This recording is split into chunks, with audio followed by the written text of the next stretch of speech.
Hi guys, I'm Shmee, hello to you and welcome back to the channel where today you join me to take a look at the new McLaren 720S Spider. A few years after the launch of the second generation Super Series in the form of the 720S, they've now chopped off the roof for the new convertible version of the Super Series. It was presented to customers last night at the annual 2018 McLaren Winter Ball, and I was there too at the event, so grab some shots of the incredibly clever new roof mechanism in action. So let's take a look at the brand new car and check it out, the new McLaren 720S Spider. For regular viewers of the channel out there, please do excuse my fairly croaky voice today, but as you can imagine, it was quite a late night last night at the Winter Ball.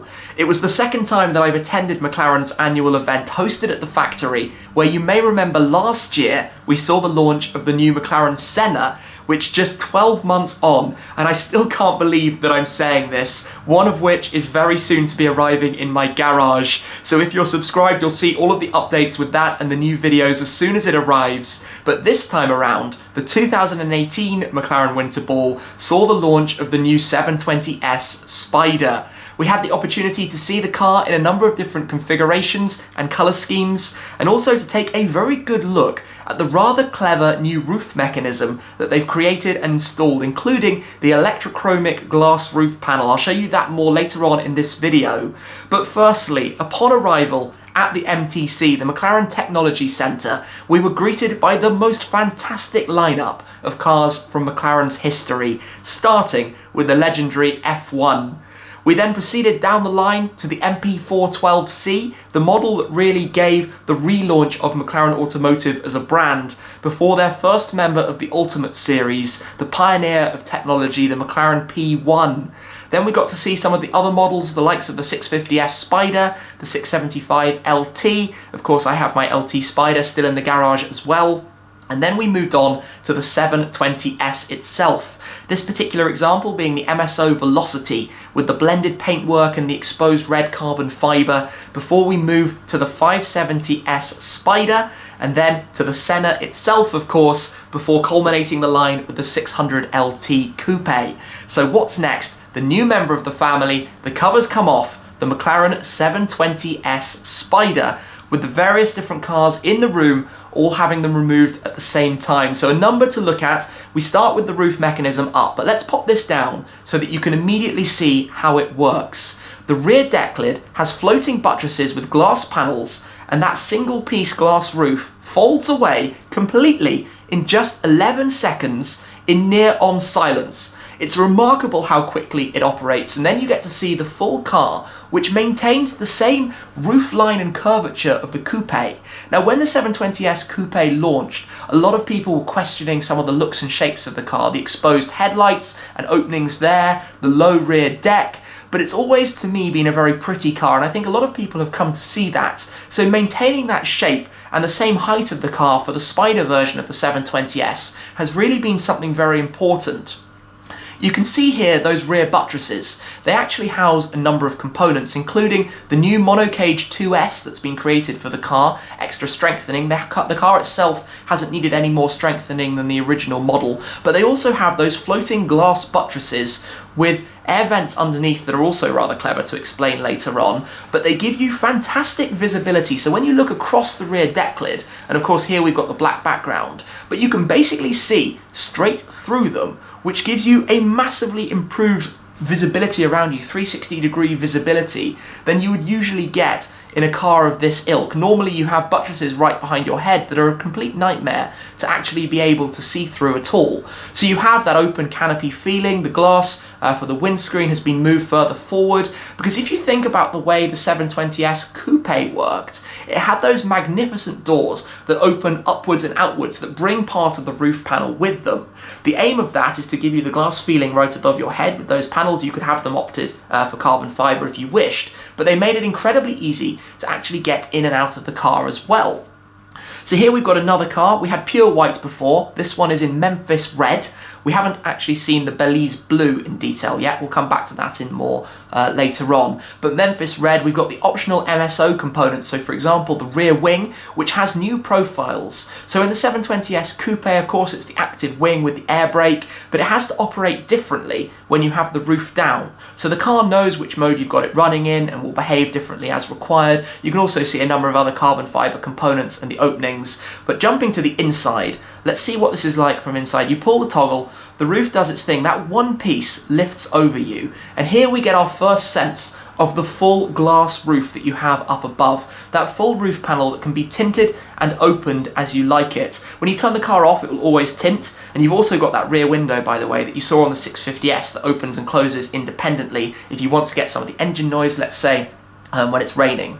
But up top, you have that button just at the front section that literally, well, it's an electrochromic roof as we've seen in a number of other models, but this is a large panel that can be darkened to prevent the car heating up. When you turn off the car, it will always tint itself so that it's going to keep the car as cool as possible and not too hot. But then it folds back away, which you can do up to 31 miles per hour, 50 kilometers per hour, which is much faster than you could do it in the previous generation of the Super Series, where you were limited to 20 miles an hour, 30 kilometers per hour. But not only that, it is substantially quicker. The old roof mechanism on the likes of the 12C, the 650S and the 675 LT Spiders took 17 seconds. The new one is 6 seconds quicker, just 11 seconds. That is pretty much the fastest convertible supercar roof mechanism out there, and I'm pretty sure it's the fastest hardtop convertible. Then we can take a look also at the Belize Blue example, the launch colour specification. You can also see the new wheels that the car is wearing, but the visual side of things and the bodywork of the car very much the same as the Coupe. Of course, there's an addition of weight. There's a 49 kilo weight penalty to house this roof mechanism. It takes the weight up to 1,332 kilos in total, but interestingly, that extra storage area underneath the tonneau cover can be used for 58 litres of luggage capacity. So on the door panel, you actually have a button to open that directly and take a better look at it. And the doors have also been changed. They have a slightly new mechanism to the way they go up. It's more forwards because of course they're no longer being hinged from the roof as they were in the Coupe version. But you can do this roof while you're on the move, get that open air experience, and it does it so quickly and easily. When I mentioned earlier about the flying buttresses that there was more to it, let's have a run through this. So McLaren first introduced that floating or flying buttress style on the Sport Series with the 570S. It's all about keeping airflow as close to the car as possible, lowering the drag coefficient, increasing the aerodynamic efficiency.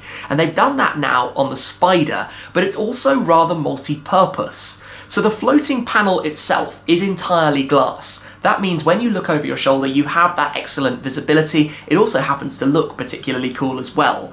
But as the airflow is going through there underneath the panel, it's also acting as an extractor for a duct found at the bottom to pull out hot air from the engine. One of the biggest things for this car was that because it maintains the engine of the 720S Coupe, a lot of cooling is needed in addition to the ducts that you have through the door profiles to ensure that it doesn't overheat, for example. So we've got the 4-litre twin turbocharged V8. As the Coupe, it's making 720 horsepower and 770 newton meters. The Spider will actually match the Coupe for its 0 to 100 in just 2.9 seconds, 0 to 100 kilometers per hour, and it will get 0 to 200 kilometers per hour just 0.1 seconds slower in 7.9. These figures are really very, very, very quick, and of course then it goes on to the very, very high top speed as well. Now the tonneau cover has another aspect to it. It sits 25 millimeters lower than it did in the P11 that came before, and what that effectively does, and I can tell you this from experience, is give you extended visibility in the rear view mirror because you're not looking at a very high shelf behind you. You can see backwards, and they say that you can actually see 7.5 meters more road activity behind you, which is certainly something that I would say you lost in the Spider versions of the previous generation. So Spider versus Coupe of the 720S. I really quite like the 720S Coupe doors, the way they are just such a ginormous dramatic event when they open. I think the 720S Spider has had to be sacrificed with some additional rigidity in the new motion of the doors, the way they go much more vertically in the way that they open up. I think looks-wise, when the roof is up, you barely lose anything. And of course, by having the carbon tub, you have just effectively the same rigidity that you had in the Coupe. Of course, it's been adapted slightly, taking away the main pillar roof bar that you had that really gave it that full mono cage, now called Mono Cage 2, with an S on the end, presumably for Spider. So slight changes that have had to be done there. But one of the biggest things about the Spider is how quiet the roof is. They say that it's like being in a library when it's being operated, and although I can't necessarily demo this to you right now because I was obviously at the event with music and activity going on, believe me when I tell you, when that roof motor runs, you can basically not hear it. It's almost silent, and that's because they've changed from the old hydraulic system to now doing the roof with an electrical system as opposed to the old style. So it's a very different setup, it's very quiet, it's very fast, it has that electrochromic roof panel which gives you a fantastic view. That's an optional extra on top of the car's base starting price. Of course, there's a price lift from the standard car, around £25,000–30,000 or so, in line with other McLaren models. But really, unless you really wanted the doors, I think the Spider is going to steal the limelight from the Super Series family going forwards. This then has been the second model as part of McLaren's Track 25 programme to introduce 18 new models by 2025, starting with the 600LT, now with the 720S Spider. And from experience, the way the cars are going, the way they're developing, it's astronomical. They are moving things on in a completely game-changing way. I'm certainly very excited for what the future holds, and hopefully down the line there will also be potentially the long-tail version of the 720S and maybe a limited run of the 720 long-tail Spider variant as well when the time comes for that. But plenty of time till then. For the moment, we have this car that I'm very much looking forward to driving, and I'll share with you a completely in-depth look of that in the future as well. But for now, the countdown is on to the McLaren Senna. I can't wait to share more of that with you guys. So thank you very much for watching as always. I hope this has been informative, and also, just to throw it in, we had some pretty amazing fireworks during the Winter Ball evening too. So what a night, what a new car, but I will see you guys again very soon. Thanks for watching. Cheers!